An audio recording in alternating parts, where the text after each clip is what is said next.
Shalom teman-teman, selamat malam. Kembali berjumpa dengan saya pada malam hari ini untuk membaca firman Tuhan Yesus.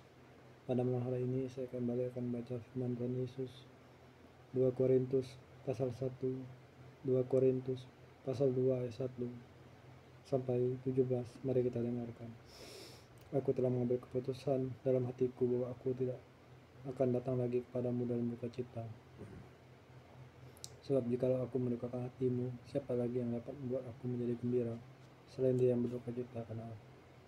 Dan justru ialah maksud suratku ini, supaya jika aku datang, jangan aku berduka cita oleh mereka yang harus membuat aku menjadi gembira. Sebab aku yakin tentang kamu semua bahwa sukacitaku adalah sukacitamu.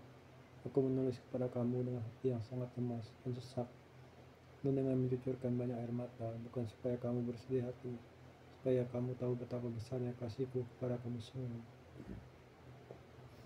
Perkap harus diampuni yang orang yang bersalah. Tetapi jika ada orang yang menyebabkan kesedihan, maka bukan hatiku yang disedihkannya, melainkan hati kamu sekalian atau sekurang-kurangnya, supaya jangan aku melebih-lebihkan hati beberapa orang di antara kamu.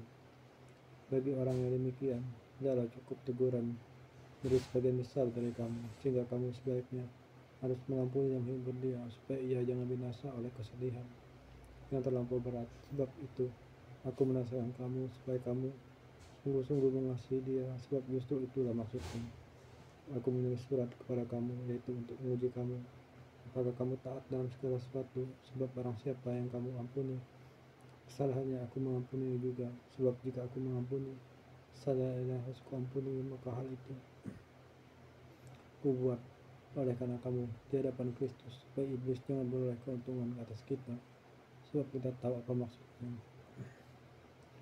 Perkap kecemasan dan kelegaan Paulus di Troas dan di Makedonia. Ketika aku tiba di Troas untuk memberitakan Injil Kristus, aku dapati bahwa Tuhan telah membuka jalan untuk pekerjaan di sana. Tapi hatiku tidak merasa tenang, karena aku tidak menjumpai saudaraku Titus. Sebab itu aku minta diri dan berangkat dari Makedonia. Tapi syukur bagi Allah yang dalam Kristus selalu membawa kami dalam kemenangan.